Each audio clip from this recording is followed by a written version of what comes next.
सत साहेब सभी को राम राम। अक्सर आपने देखा होगा कि सतगुरु कबीर साहेब के जितने भी शब्द हैं या जितने भी दोहे हैं, आप उनमें कहीं भी नाम नहीं पाएंगे उनके गुरु का या सतगुरु का। उन्होंने कहीं भी इस चीज़ का जिक्र ही नहीं किया है कि उनके सतगुरु कौन है, उनके गुरु कौन है। क्योंकि स्वयं सतगुरु कबीर साहेब जब एक दिन ध्यान में बैठे हुए थे और निरंतर नाम सुमरन किए जा रहे थे, राम राम राम राम, क्योंकि यही तो वो नाम था जो स्वामी रामानंद जी ने उन्हें दिया था। जब पंचगंगा के घाट पर और कबीर साहेब वहाँ बालक के रूप में लेट गए थे और उनका पैर पड़ा रामानंद जी का कबीर साहेब के माथे पर, तो वो कह उठे राम राम। कबीर साहब ने वहीं से ये राम मंत्र ले लिया और राम राम का सुमिरन करने लगे और वही मंत्र का जाप वो आज भी कर रहे थे। लेकिन आज कुछ अलग था। आज अलग ये था कि आज कबीर साहब को उनके सतगुरु का दीदार होने वाला था। अचानक एक तेज पुंज प्रकाश कहीं से प्रकट होता है और वही तेज पुंज प्रकाश फिर धीरे धीरे एक फ़कीर का रूप ले लेता है और वो फ़कीर के रूप में कबीर साहेब के पास आते हैं। ये तेज पुंज कोई और नहीं था, ये तेज पुंज स्वयं कबीर साहेब का ही एक अंश था, जिसे लोगों ने केवल एक फ़कीर के रूप में देखा। कबीर साहेब की ये लीला कोई नहीं जान पाया, लेकिन कबीर साहेब ने इसका वर्णन अपने एक शब्द में किया था। तो जैसे ही वो फ़कीर आते हैं कबीर साहेब के पास, कबीर साहेब आंखें खोलते हैं और प्रणाम करते हैं उन्हें। कबीर साहेब के आसपास जो लोग बैठे हुए थे वो सभी लोग देखते हैं आश्चर्यचकित उन फ़कीर को, क्योंकि उन्हें पहले कभी भी काशी में देखा नहीं गया था। वो आते हैं और कहते हैं कबीर आओ, तुम्हारा समय हो गया। कबीर साहेब बोले समय किस चीज़ का? बोले समय अब उसके साथ एक होने का। इस संसार में अभी तक तुमने जो लीला करी है वो तुमने स्वयं को उससे अलग दिखा करके रही है। आज तक तुम दास ही रहे। कबीर साहेब बोले कि मैं तो अब भी दास ही रहना चाहता हूं, क्योंकि जो दास भाव में आनंद है उससे ज्यादा आनंद और किसी चीज में नहीं है। मैं महत्ता का, महानता का क्या करूंगा? स्वामी बनकर मैं क्या करूंगा?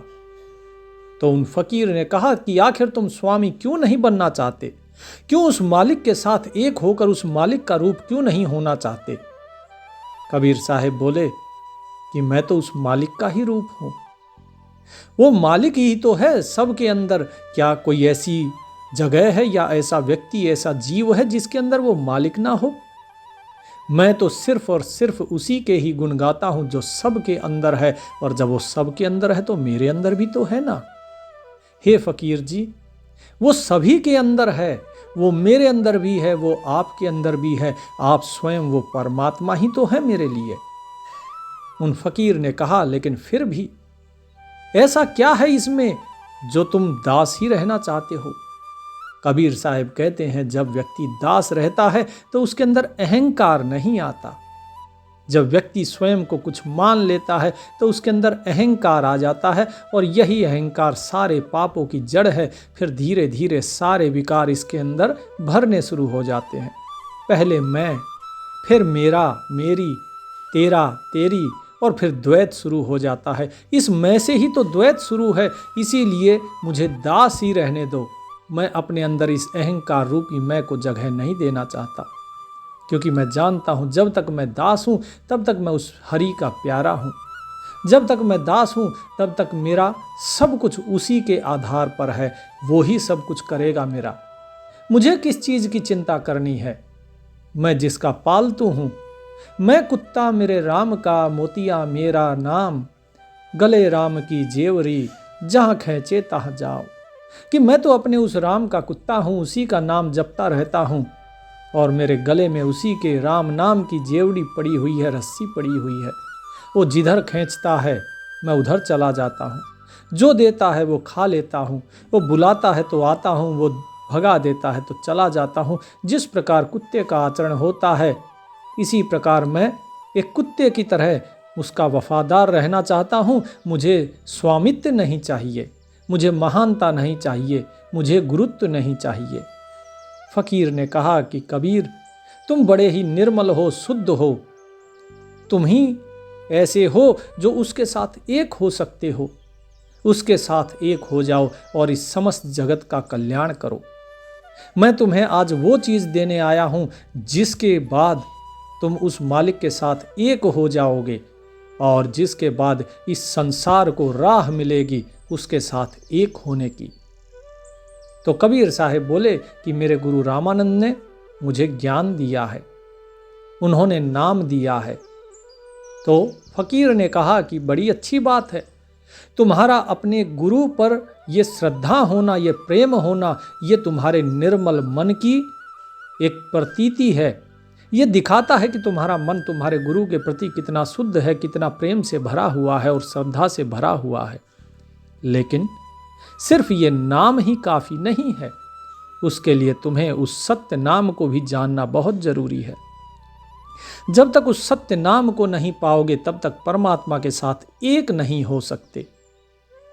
तुम जिसकी गुणगान कर रहे हो, जिस राम की तुम बात कर रहे हो, उस राम से परे भी तो एक राम है ना। कबीर साहब बोले होगा, लेकिन जिस राम की मैं बात कर रहा हूं आप उस राम को नहीं समझे हैं। मैं जिस राम की बात कर रहा हूं वो दशरथ पुत्र राम नहीं है।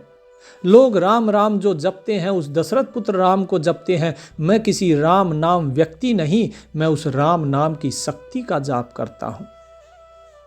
तो जो फकीर थे उन्होंने कहा कि बड़ा ही उत्तम बात है, बड़ी ही अच्छी बात कही है तुमने।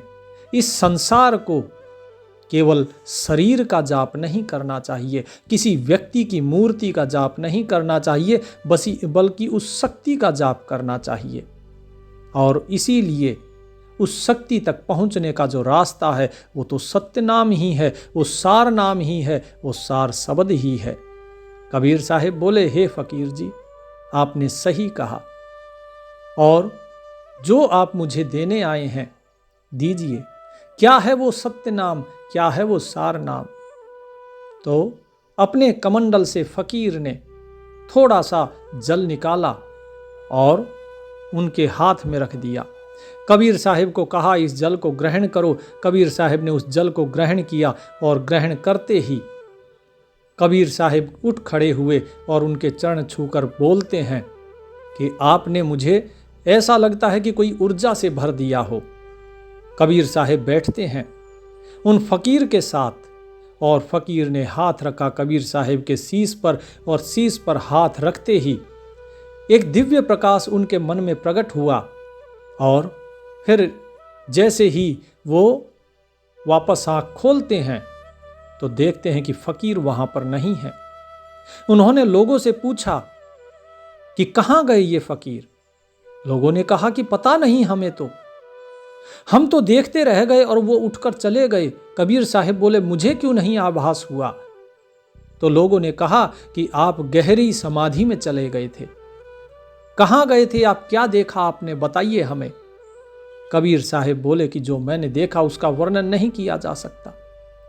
ऐसा लगा मानो अनंतो अनंत सूर्य हो, अनंतो अनंत चंद्रमा है, और जिस परमात्मा को मैं देख रहा था वहां पर मैं था ही नहीं। ऐसा लगा मानो मैं उसके साथ एक हो चुका हूं। ऐसा लगा कि बस वो और मैं एक ही हैं। इस समस्त जगत में उसके अलावा और कुछ है ही नहीं। जिसे भी देखता हूं हर तरफ केवल वो ही वो नजर आ रहा था। ऐसे ऐसे ब्रह्मा विष्णु महेश, ऐसे ऐसे अंड पिंड ब्रह्मांड वहां पे करोड़ों करोड़ों अरबों अरबों हैं जिसकी गिनती नहीं की जा सकती। वो सब कुछ नूर रूपी थे, सब कुछ वही बना हुआ है, उस मालिक के अलावा और कुछ मुझे दिखाई ही नहीं दे रहा था। अब तो जाए चढ़े सिंहासन, मिले हैं सारंग पानी, राम कबीरा एक भाई है कोई न सके पिछानी। कि अब तो मैं उसके साथ एक हो चुका हूं, अब उस राम के साथ एक हो चुका हूं। अब मेरे में और उसमें कोई भेद ही नहीं रहा। वास्तव में ये जो फकीर थे ये स्वयं सतगुरु ही थे, जो कबीर साहिब का ही एक रूप थे। कबीर साहिब उन्हीं सतगुरु का ही यहाँ पर रूप धर के बैठे हुए थे, और वही कबीर साहिब दूसरी तरफ फकीर रूप में बैठे हुए थे। दोनों उन्हीं के ही रूप थे, लेकिन इस चीज़ को कोई जान नहीं पाया। कबीर साहिब से जब ये सारी बातें पूछते हैं वहाँ बैठे हुए लोग, तो कबीर साहिब कहते हैं, तो ही मोर लगन लगाए रे फकीरवा, सोवत ही मैं अपने अंदर में शब्दन मार जगाए रे फकीरवा, तो ही मोर लगन लगाए रे फकीरवा। कि हे फकीर, तुमने मेरे अंदर में वो लगन लगा दी है कि जिसका मैं वर्णन नहीं कर सकता। मैं तो सो रहा था, मैं अपनी ही जो धुन में लगा हुआ था, अपने राम नाम में लगा हुआ था, उसी में सोया पड़ा था। लेकिन इस राम नाम, इस मंत्र से भी आगे जो सत्य नाम, जो सार नाम आपने मेरे अंदर प्रकट कर दिया, शब्दन मार जगाए रे फकीरवा, कि उस शब्द से मेरे अंदर चोट करके मुझे जगा दिया। यदि कोई सो जाए तो हम उसे हिलाकर उठाते हैं। कबीर साहिब कहते हैं कि उन फकीर ने मुझे शब्द से मार कर जगाया। उनका जो शब्द था, वो शब्द ऐसा था जो जिह्वा से वर्णन नहीं किया जा सकता, जिसे लिखा नहीं जा सकता, बताया नहीं जा सकता, समझाया नहीं जा सकता। वो उन्होंने मेरे अंदर प्रकट किया है। और अब मैं जाग गया हूं, क्योंकि अब मैं स्वयं को जानता हूं, अब मैं उसे जानता हूं, क्योंकि अब मैं उसके साथ एक हो गया हूं। लोग बोले कि उनके साथ एक हो गए? क्या आप जन्म मरण से मुक्त हो गए? फिर क्या आप परमात्मा का स्वरूप हो गए हैं? लेकिन हमें तो आप ऐसे के ऐसे मनुष्य रूप में दिखाई दे रहे हैं। धर्मदास जी भी पूछते हैं कि ऐसा कौन सा उन्होंने आपको वचन सुना दिया, ऐसा कौन सा शब्द सुना दिया जो आप जो है परमात्मा के साथ तुरंत ही एक हो गए?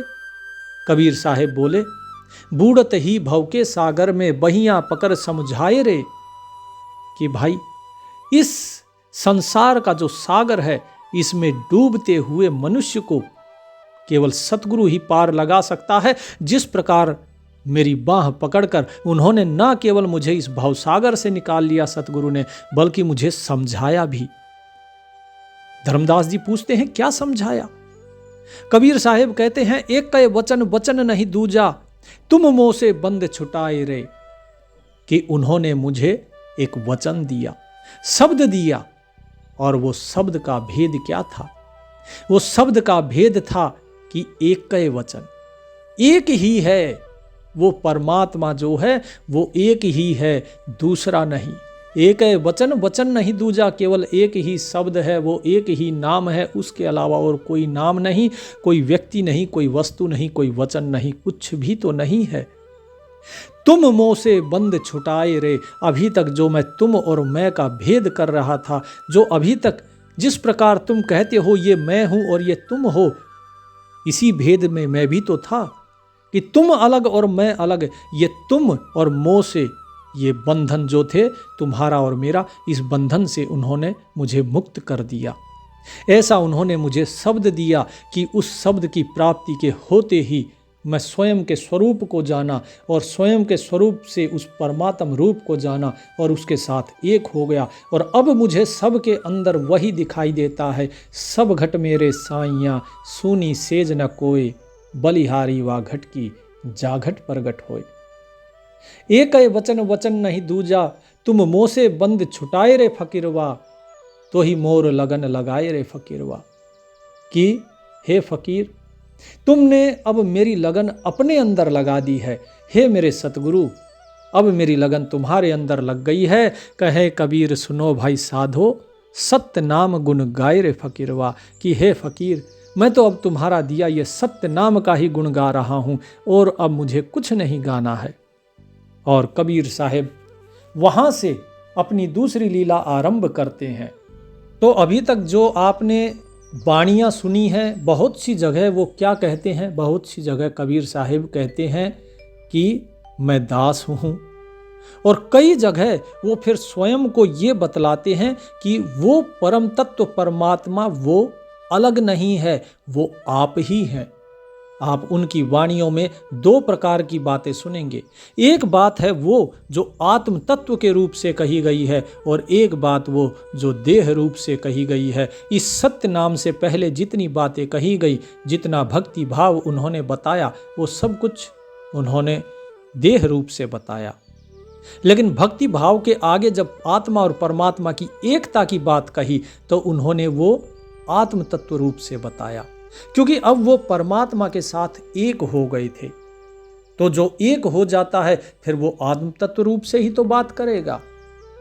कबीर साहिब कहते हैं, जब उनसे पूछा जाता है कि ऐसा उन्होंने कौन सा नाम दे दिया, ऐसी कौन सी घुट्टी पिला दी आपको कि आप अभी तक जो ज्ञान की बात कर रहे थे अब आप ज्ञान की बात ना करके केवल आत्मा की बात कर रहे हैं, अब आप केवल उस परमात्मा की ही बात कर रहे हैं, आप स्वयं को भी भूल गए, ऐसा क्या है?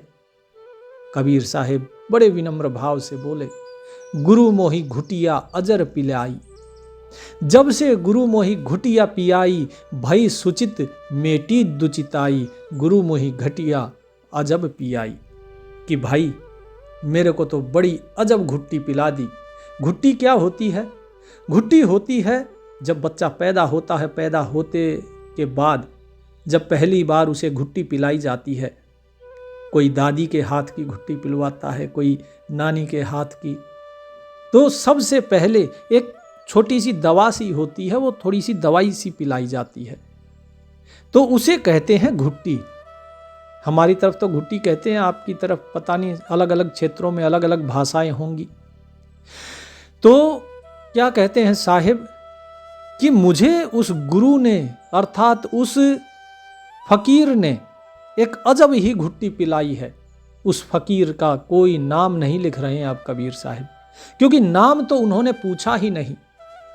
उन्होंने तो उनसे वो ज्ञान प्राप्त कर लिया जो उनको जरूरत थी, और नाम पूछ के करेंगे भी क्या, क्योंकि वो स्वयं कबीर साहिब के ही तो रूप थे। वो स्वयं ही दो रूप में प्रकट हुए। एक तरफ वो स्वयं ही बैठ के समाधि लगाए हुए हैं और स्वयं ही वो ज्ञान दे रहे हैं, स्वयं ही ज्ञान ले रहे हैं। लोगों को दो दिखाई दे रहे हैं, लेकिन वास्तव में दो है नहीं।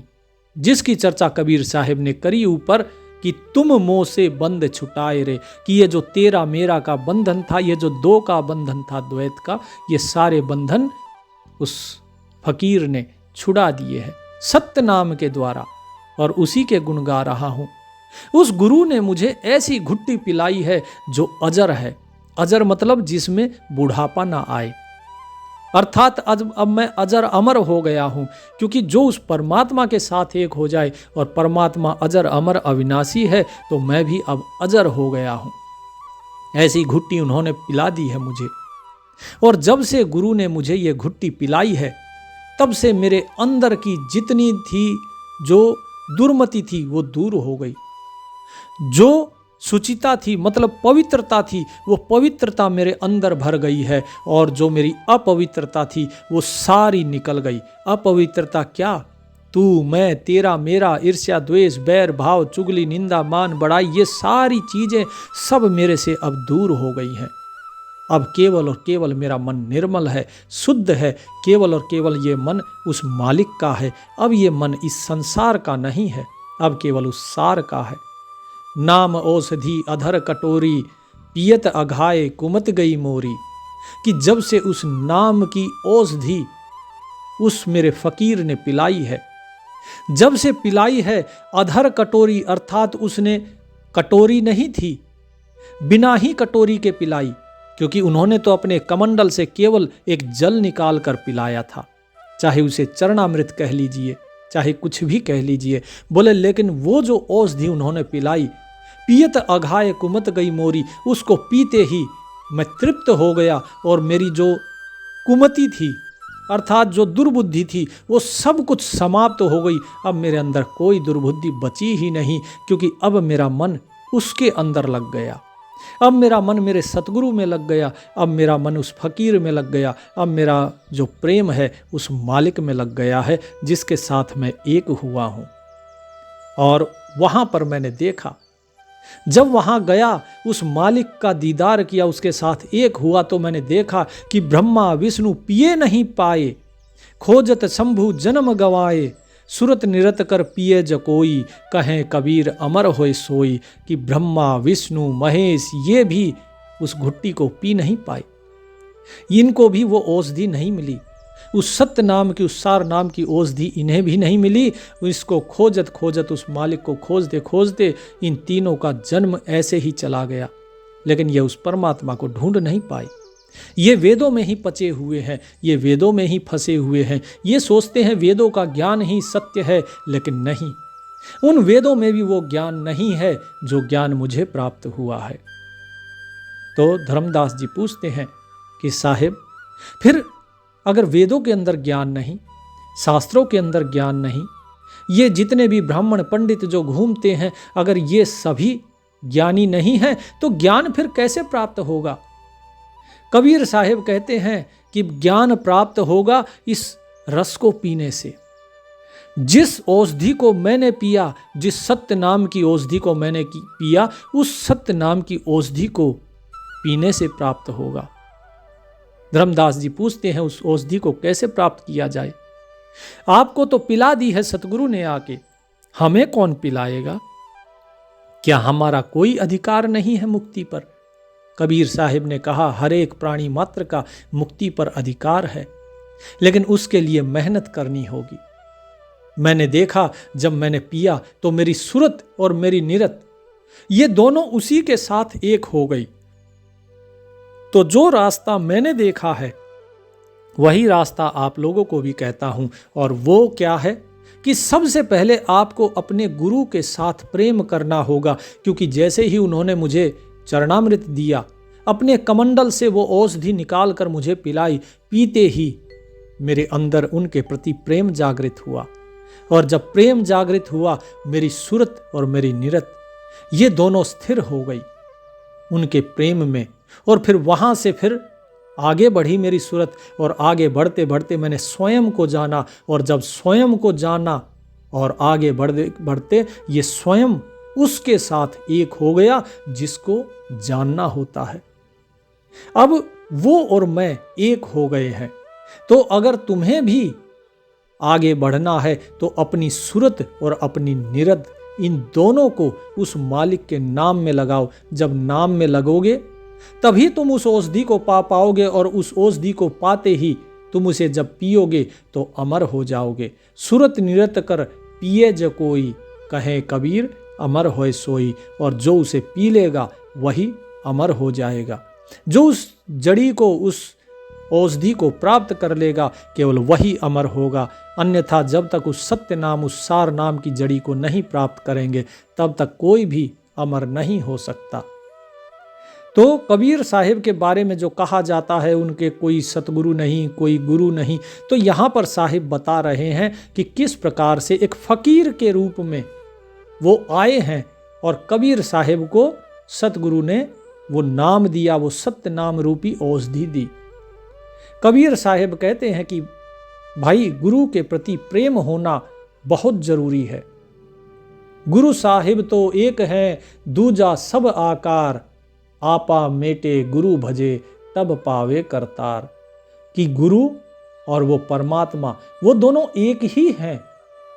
उसके अलावा अगर आप कुछ और मानते हो, कुछ और आपको दिखाई देता है, तो वो सब कुछ केवल और केवल आकार है।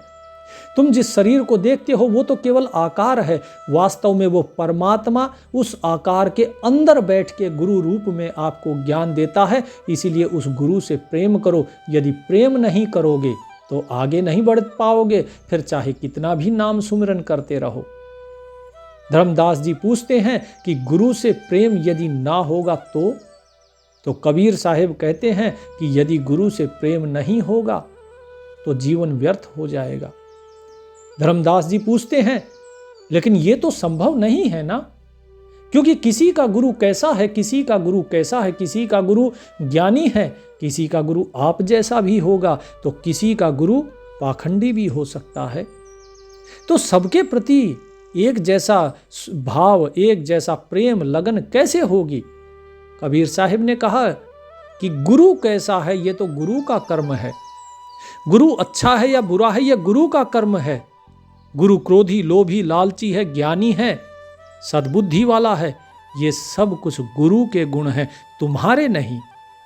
गुरु ने क्या कर्म किया, वो गुरु का कर्म है, तुम्हारा नहीं। मुक्ति तुम्हारी केवल और केवल तुम्हारे कर्म से होगी, तुम्हारी लगन है या नहीं। बात तो ये है। मैंने तो बात ही नहीं करी कि गुरु कैसा होगा कैसा नहीं। मैंने तो कहा ही नहीं कि गुरु पाखंडी है, गुरु झूठा है, कैसा है।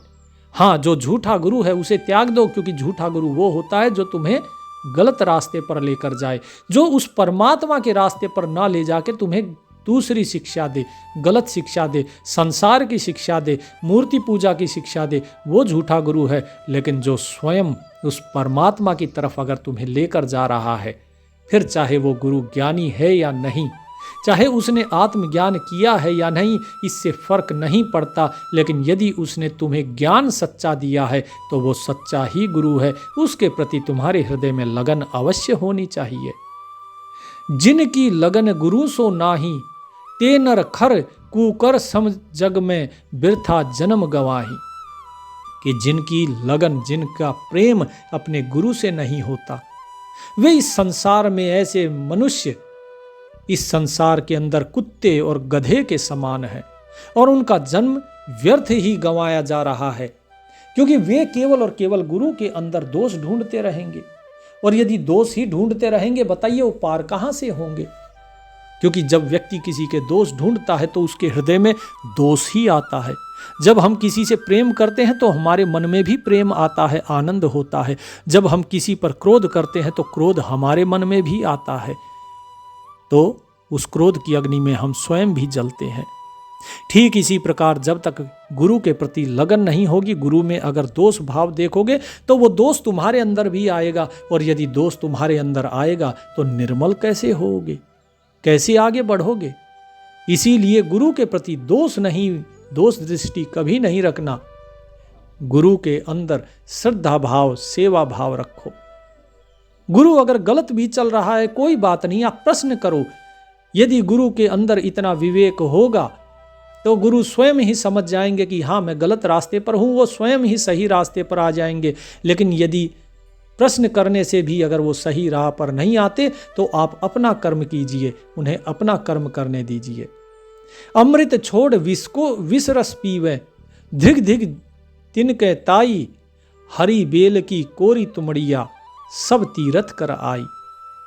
जो व्यक्ति अमृत को छोड़कर और विषय वासनाओं का जो रस पीता है, अर्थात जो विष को पीता है, क्योंकि ये जितनी विषय वासनाएं हैं ये सभी क्या हैं, ये सभी के सभी केवल और केवल विष है, जहर है। जबकि वो राम नाम वो अमृत है। जो उस अमृत को छोड़कर और विषय वासनाओं के पीछे भागा हुआ है, ऐसे व्यक्ति के जीवन को धिक्कार है, क्योंकि उसने उस परमात्मा रूपी बेल को छोड़कर, जिसके साथ वो ऊपर चढ़ सकता था, उस सुमिरन को छोड़कर और वो तीर्थों में भटक रहा है।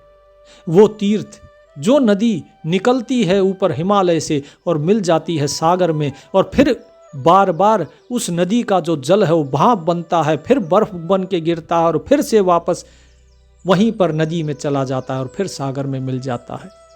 जिस नदी में नहा के तुम सोचते हो कि हम पवित्र हो गए, वो नदी स्वयं जन्म मरण से मुक्त नहीं है, उसका भी ये चक्र चलता रहता है। तो बताओ वो तुम्हारी मुक्ति कहां से कर देगी। इसीलिए मैं कहता हूं कि ये सब विष के समान है। तो जो और भगत जी बैठे हुए थे, वे भगत जी पूछते हैं कि फिर जो हम दर्शन तीर्थ वगैरह जो भी करके आते हैं, क्या वो सब कुछ व्यर्थ है? क्या जगन्नाथ के दर्शन करना, क्या वो सब कुछ व्यर्थ है? कबीर साहिब कहते हैं कि जगन्नाथ के दर्शन करके अजहू न गई कड़वाई, जैसे फल उजाड़ को लागो बिन स्वार्थ झर जाई। कि भाई तुम जगन्नाथ के दर्शन तो करके आते हो, लेकिन तुम्हारे हृदय में जो कड़वाहट है वो कड़वाहट तो दूर नहीं हुई। तुम अभी भी किसी के प्रति प्रेम करते हो तो किसी के प्रति तुम ईर्ष्या रखते हो, द्वेष रखते हो। और जब ये द्वेष भाव रखोगे तो बताओ मुझे कि कैसे तुम्हारे उस जगन्नाथ के दर्शन सफल होंगे, कैसे तुम मुक्ति को प्राप्त करोगे? क्योंकि तुम तो इस संसार को ही सत्य माने हुए हो, तुम दूसरे को, अपने को, दोनों को अलग अलग माने हुए हो। और यही तो उस सतगुरु ने, उस फकीर ने मुझे जड़ी पिलाई है कि इस जड़ी को पीने के बाद मेरे अंदर जो तू और मैं का भेद था, वो तू और मैं का भेद मिट गया, क्योंकि मैंने सब के अंदर उसे ही देखा। सब घट मेरे साइयाँ सूनी सेज न कोय, बलिहारी वा घट की जा घट प्रगट होए। कि वो परमात्मा सब के अंदर देखा मैंने, कि सबके हृदय में वो विराजमान है, लेकिन उस पर मैं बलिहार जाता हूं जिस हृदय में वो प्रकट हो जाता है। वो आपके अंदर भी है, वो मेरे अंदर भी है, वो सबके अंदर है, लेकिन उस सतगुरु की कृपा से वो मेरे अंदर प्रकट हो गया तो मैं बलिहार जाता हूं। तुम्हारे अंदर प्रकट हो जाता है, मैं तुम पर बलिहार जाता हूं, लेकिन उसे प्रकट करने के लिए तुम्हें अपनी इस कड़वाहट को तो छोड़ना होगा। ये जो तू और मैं का भेद है, इस भेद को मिटाना होगा। जिस प्रकार किसी उजाड़ में यदि फल लग भी जाए तो क्या उसका कोई उपयोग है? उसका कोई उपयोग नहीं है। वो एक दिन झड़ जाएगा, गल जाएगा, सड़ जाएगा, क्योंकि उस उजाड़ में, उस वन में उसे खाने वाला कोई नहीं है। लेकिन वही अगर बाग में होगा तो लोग उसे तोड़ेंगे, उसे खाएंगे, वो किसी के उपयोग में आएगा। ठीक इसी प्रकार तुम चाहे कितना भी दर्शन के लिए जाओ, कितना ही तीर्थ व्रत कर लो, लेकिन ये सब कुछ उजाड़ के फल हैं, इनसे कोई भी लाभ नहीं होगा। ये तुम्हें कहीं भी परमार्थ की तरफ नहीं ले जा पाएंगे। ये सब कुछ तुम्हारा अंत समय में व्यर्थ चला जाएगा। कहें कबीर बिन बचन गुरु के, अंत काल पछताई। तो इस कबीर की बात मानो। ये कबीर कह रहा है कि बिना गुरु के वचन के तुम अंत काल में सिर्फ और सिर्फ पछताते रहोगे, तुम्हारा भला नहीं होगा। इसीलिए गुरु का वचन मानो। गुरु गोविंद तो एक है, दूजा सब आकार।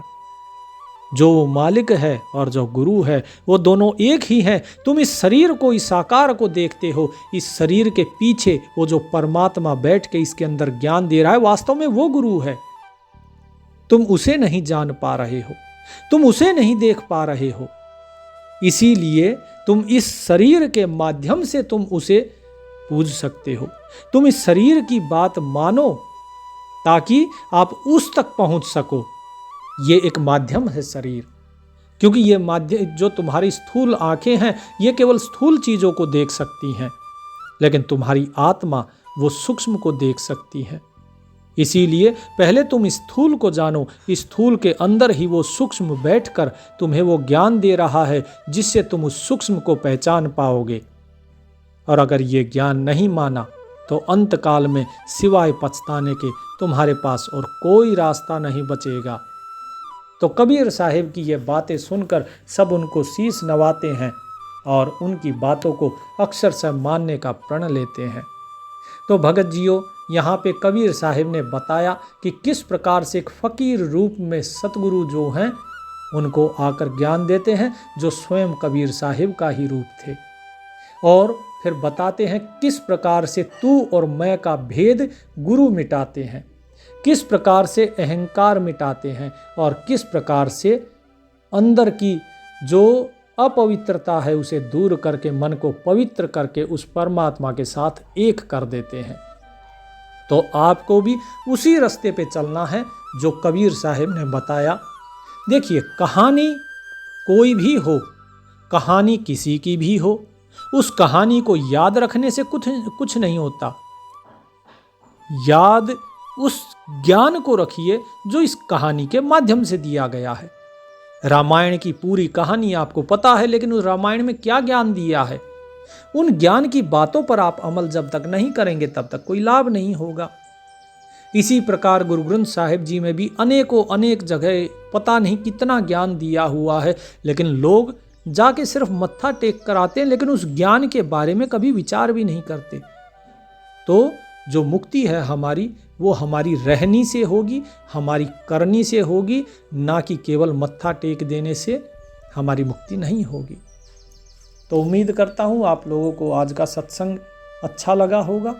मिलते हैं अगले सत्संग में, तब तक परमात्मा का सुमिरन कीजिए। सत साहिब।